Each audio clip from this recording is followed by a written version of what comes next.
Hello students, I'm Sukhwinder Kaur from Department of Economics, GGDST College Haryana Hoshiarpur. ਅੱਜ ਇਸ video ਦੇ ਵਿੱਚ ਅਸੀਂ ਕਰਨਾ ਨਿਊ ਐਗਰੀਕਲਚਰਲ ਸਟ੍ਰੈਟਜੀ, ਨਵੀਂ ਖੇਤੀ ਰਣਨੀਤੀ। ਐਗਰੀਕਲਚਰ ਦੀ ਇੰਪੋਰਟੈਂਸ ਇੰਡੀਆ ਦੇ ਵਿੱਚ ਇਹ ਰਿਲੇਟਡ ਟੌਪਿਕਸ ਜੋ ਆਪਾਂ ਕਰ ਚੁੱਕੇ ਹਾਂ। ਅੱਜ ਆਪਾਂ ਐਗਰੀਕਲਚਰਲ ਸਟ੍ਰੈਟਜੀ ਜਿਹੜੀ ਨਵੀਂ ਇੰਡੀਆ ਦੇ ਵਿੱਚ ਅਡੋਪਟ ਕੀਤੀ ਗਈ ਹੈ ਉਹਦੇ ਬਾਰੇ ਗੱਲ ਕਰਾਂਗੇ। ਜਿਸ ਤਰ੍ਹਾਂ ਆਪਾਂ ਜਾਣਦੇ ਹਾਂ ਕਿ ਇੰਡੀਆ ਇੱਕ ਖੇਤੀ ਪ੍ਰਧਾਨ ਦੇਸ਼ ਹੈ, ਅਗਰੇਰੀਅਨ ਸਟੇਟ ਹੈ ਇੰਡੀਆ, ਔਰ ਅਰਾਊਂਡ ਅਬਾਊਟ 46.2% ਪਾਪੂਲੇਸ਼ਨ ਹੈ ਜਿਹੜੀ ਉਹ ਐਗਰੀਕਲਚਰਲ ਸੈਕਟਰ ਦੇ ਵਿੱਚ ਕੰਮ ਕਰਦੀ ਹੈ, ਇਹ 'ਤੇ ਨਿਰਭਰ ਕਰਦੀ ਹੈ। ਅਤੇ 15.1% ਜੋ ਨੈਸ਼ਨਲ ਇਨਕਮ ਦਾ ਹੈ ਉਹ ਐਗਰੀਕਲਚਰ ਦੀ ਦੇਣ ਹੈ, ਐਗਰੀਕਲਚਰ ਦਾ ਹਿੱਸਾ ਹੈ ਨੈਸ਼ਨਲ ਇਨਕਮ ਦੇ ਵਿੱਚ। ਪਰ ਭਾਰਤ ਦੀ ਖੇਤੀ ਜਿਹੜੀ ਇਹ ਪਿਛੜੀ ਹੋਈ ਖੇਤੀ ਹੈ, ਔਰ ਸਾਡੀ ਜਿਹੜੀ ਪਰ ਹੈਕਟੇਅਰ ਪ੍ਰੋਡਕਸ਼ਨ ਹੈ ਇਹ ਘੱਟ ਹੈ।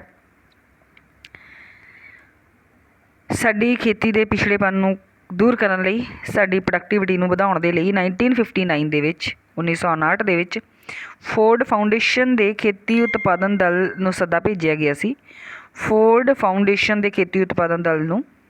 ਔਰ ਇਸ ਦਲ ਨੇ ਅਪ੍ਰੈਲ 1959 ਦੇ ਵਿੱਚ ਆਪਣੀ ਰਿਪੋਰਟ ਪੇਸ਼ ਕੀਤੀ ਸੀ ਅਤੇ ਉਹਨਾਂ ਨੇ ਕਿਹਾ ਸੀਗਾ ਕਿ ਖੇਤੀ ਦੇ ਵਿਕਾਸ ਦੇ ਲਈ ਸਾਨੂੰ ਇਨਪੁਟਸ ਦੀ ਉਚਿਤ ਵਿਵਸਥਾ ਕਰਨੀ ਚਾਹੀਦੀ ਹੈ, ਪ੍ਰੋਪਰ ਠੀਕ ਮਾਤਰਾ ਦੇ ਵਿੱਚ ਸਾਨੂੰ ਕ੍ਰੈਡਿਟ ਜੋ ਰਹਿਣਾ ਸਾਖ ਆ ਉਪਲਬਧ ਕਰਾਉਣੀ ਚਾਹੀਦੀ ਹੈ, ਸੰਘਣੀ ਖੇਤੀ ਵੀ ਕਰਨੀ ਚਾਹੀਦੀ ਹੈ।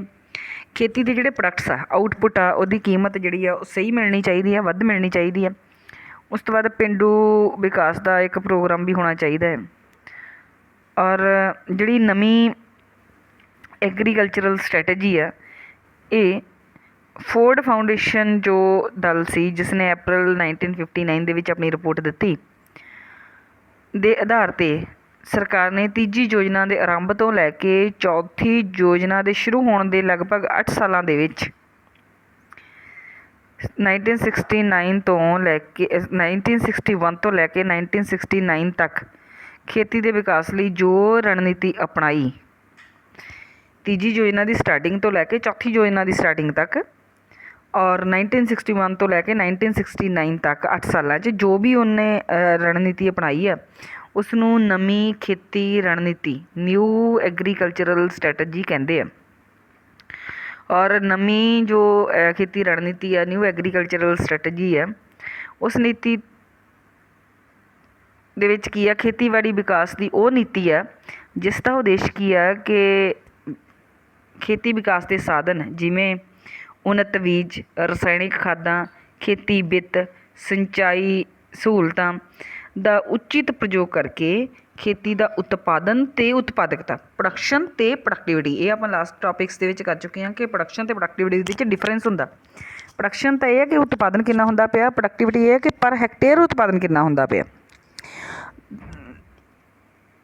ਖੇਤੀ ਉਤਪਾਦਨ ਅਤੇ ਉਤਪਾਦਕਤਾ ਵਿੱਚ ਵਾਧਾ ਕਰਨਾ ਅਤੇ ਕਿਸਾਨਾਂ ਦੀ ਆਰਥਿਕ ਸਥਿਤੀ ਦੇ ਵਿੱਚ ਸੁਧਾਰ ਕਰਨਾ, ਇਹ ਨਵੀਂ ਐਗਰੀਕਲਚਰਲ ਜਿਹੜੀ ਪਾਲਿਸੀ ਸਟ੍ਰੈਟਜੀ ਸੀ ਹੈਗੀ ਹੈ, ਉਹਦੇ ਉਦੇਸ਼ ਆ ਮੇਨ। ਅਤੇ ਫੀਚਰਸ ਕੀ ਹੈਗੇ ਆ ਐਗਰੀਕਲਚਰਲ ਸਟ੍ਰੈਟਜੀ ਦੇ, ਉਹ ਆਪਾਂ ਅੱਜ ਕਰਾਂਗੇ।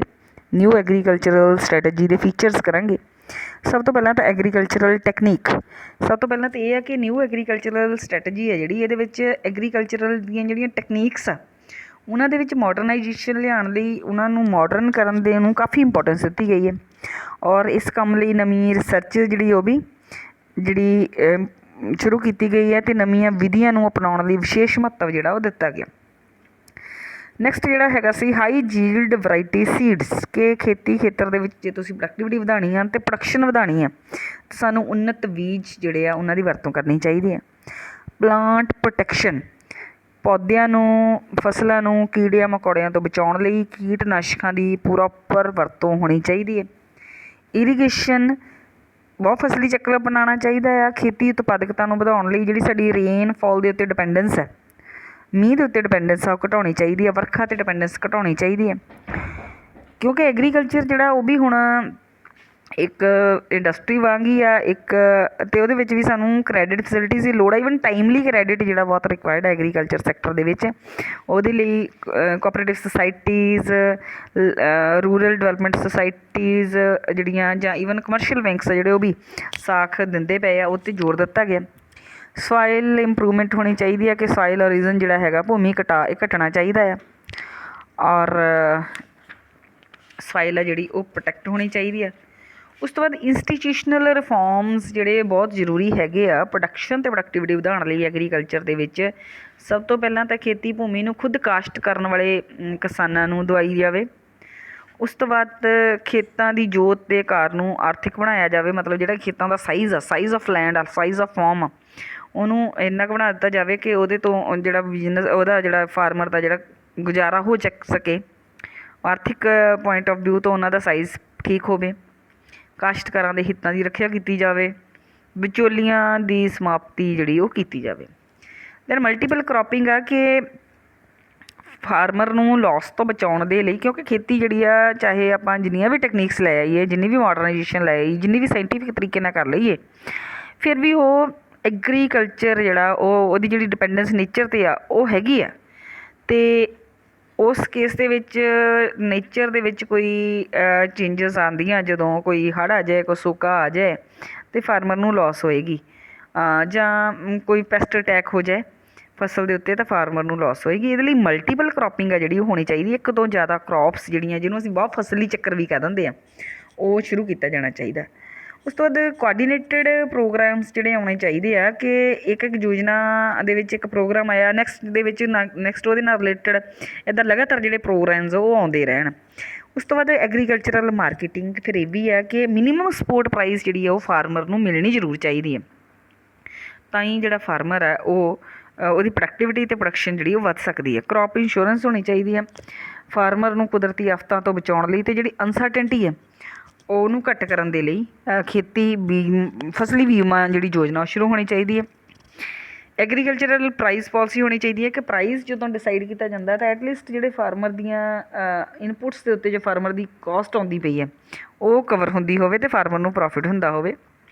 ਸਟਰੈਂਥਨਿੰਗ ਰੂਰਲ ਇਨਫਰਾਸਟਰਕਚਰ, ਕਿਉਂਕਿ ਖੇਤੀ ਪਿੰਡਾਂ 'ਚ ਕੀਤੀ ਜਾਂਦੀ ਆ, ਰੂਰਲ ਏਰੀਆਜ਼ ਦੇ ਵਿੱਚ ਕੀਤੀ ਜਾਂਦੀ ਆ, ਇਸ ਲਈ ਰੂਰਲ ਏਰੀਆਜ਼ ਦੇ ਵਿੱਚ ਜੋ ਰੋਡਸ ਆ ਪ੍ਰੋਪਰ ਹੋਣੇ ਚਾਹੀਦੇ ਆ, ਉੱਥੇ ਇਲੈਕਟ੍ਰੀਸਿਟੀ ਹੋਣੀ ਚਾਹੀਦੀ ਆ, ਉੱਥੇ ਇਰੀਗੇਸ਼ਨ ਫੈਸਿਲਿਟੀਜ਼ ਹੋਣੀਆਂ ਚਾਹੀਦੀਆਂ, ਕਮਿਊਨੀਕੇਸ਼ਨ ਦੇ ਜਿਹੜੇ ਸਾਧਨ ਆ, ਸੰਚਾਰ ਦੇ ਸਾਧਨ ਆ, ਉਹ ਵੀ ਹੋਣੇ ਚਾਹੀਦੇ ਆ। ਇਹਨਾਂ ਸਾਰੀਆਂ ਚੀਜ਼ਾਂ ਦੇ ਨਾਲ ਖੇਤੀ ਦੇ ਵਿੱਚ ਸੁਧਾਰ ਆਏਗਾ ਅਤੇ ਪ੍ਰੋਡਕਸ਼ਨ ਅਤੇ ਪ੍ਰੋਡਕਟਿਵਿਟੀ ਦੋਨਾਂ ਦੇ ਵਿੱਚ ਵਾਧਾ ਹੋਏਗਾ। ਉਸ ਤੋਂ ਬਾਅਦ ਬੈਸਟ ਇਨਵੈਸਟਮੈਂਟ ਕਲਾਈਮੇਟ, ਬਿਹਤਰ ਨਿਵੇਸ਼ ਵਾਤਾਵਰਣ, ਖੇਤੀ ਖੇਤਰ ਦੇ ਵਿੱਚ ਨਿਵੇਸ਼ ਨੂੰ ਵਧਾਉਣ ਲਈ ਬਿਹਤਰ ਨਿਵੇਸ਼ ਵਾਤਾਵਰਣ ਜਿਹੜਾ ਹੋਣਾ ਚਾਹੀਦਾ। ਇਹਦੇ ਵਿੱਚ ਘਰੇਲੂ ਅਤੇ ਵਿਦੇਸ਼ੀ ਨਿਵੇਸ਼ ਨੂੰ ਵੀ ਖੇਤੀ ਦੇ ਵਿੱਚ ਜਿਹੜਾ ਪ੍ਰੇਰਿਤ ਕਰਨਾ ਚਾਹੀਦਾ। Strengthening skills of farmers, farmer ਦੀਆਂ ਸਕਿੱਲਸ ਦੇ ਵਿੱਚ ਵੀ ਵਾਧਾ ਹੋਵੇ, ਉਹਨਾਂ ਨੂੰ ਮਾਡਰਨ ਟੈਕਨੀਕਸ ਜਿਹੜੀਆਂ ਹੈਗੀਆਂ ਪ੍ਰੋਡਕਸ਼ਨ ਦੀਆਂ ਉਹਨਾਂ ਦੀ ਪ੍ਰੋਪਰ ਨੌਲੇਜ ਹੋਣੀ ਚਾਹੀਦੀ ਹੈ, ਉਹਦੀ ਪ੍ਰੋਪਰ ਜਾਣਕਾਰੀ ਹੋਣੀ ਚਾਹੀਦੀ ਹੈ, ਅਤੇ ਇਹਦੇ ਨਾਲ ਵੀ ਖੇਤੀ ਦੀ ਜਿਹੜੀ ਪ੍ਰੋਡਕਟਿਵਿਟੀ ਆ ਅਤੇ ਜਿਹੜੀ ਖੇਤੀ ਦੀ ਪ੍ਰੋਡਕਸ਼ਨ ਆ ਉਹਦੇ ਵਿੱਚ ਵਾਧਾ ਹੋਏਗਾ। ਇਹ ਨਿਊ ਐਗਰੀਕਲਚਰਲ ਸਟ੍ਰੈਟਜੀ ਦੇ ਫੀਚਰਸ ਆ। ਨਿਊ ਐਗਰੀਕਲਚਰਲ ਸਟ੍ਰੈਟਜੀ ਹੈ ਜਿਹੜੀ ਇਸ ਦੇ ਅੰਦਰ ਸਰਕਾਰ ਨੇ ਇਸ ਪਾਲਿਸੀ ਦੇ ਵਿੱਚ, ਮਤਲਬ ਨਿਊ ਐਗਰੀਕਲਚਰਲ ਸਟ੍ਰੈਟਜੀ ਦੇ ਵਿੱਚ ਕੁਝ 2 ਪ੍ਰੋਗਰਾਮ ਹੋਰ ਲਿਆਂਦੇ ਸੀ। ਇੱਕ intensive agricultural district programme IADP programme ਸੀ, ਇੱਕ intensive agricultural area programme IAAP। ਇਹ 2 ਪ੍ਰੋਗਰਾਮ ਸੀ, IADP and IAAP, intensive agricultural district programme ਅਤੇ ਇੰਟੈਂਸਿਵ ਐਗਰੀਕਲਚਰ ਏਰੀਆ ਪ੍ਰੋਗਰਾਮ। ਇਹ ਨਿਊ ਐਗਰੀਕਲਚਰਲ ਸਟ੍ਰੈਟਜੀ ਦੇ ਅੰਡਰ ਆਏ ਸੀ।